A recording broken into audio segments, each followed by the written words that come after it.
Welcome to the Slop Temple. We pray this video helps. You start by blooming the gelatin. Sprinkle 1 packet, 7g over 1/4 cup cold water and let it sit 3-5 minutes. While it blooms, heat 1 cup water to a rolling boil and dissolve sugar or sweetener in it.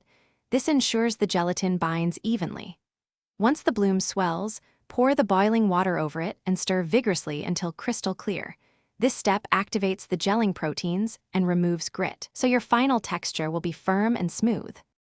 Once dissolved, cool the gelatin slightly by stirring in 1/2 cup cold liquid or juice.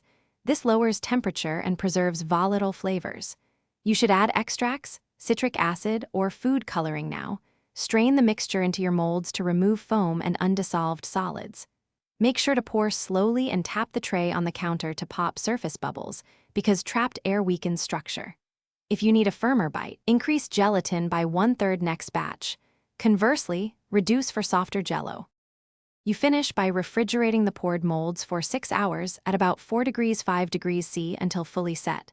Chilling slowly gives a tighter network and prevents syneresis.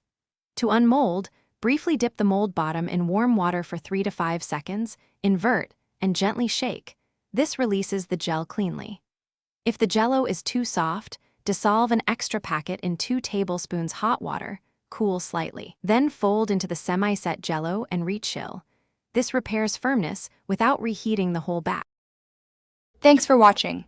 Consider subscribing if we helped you.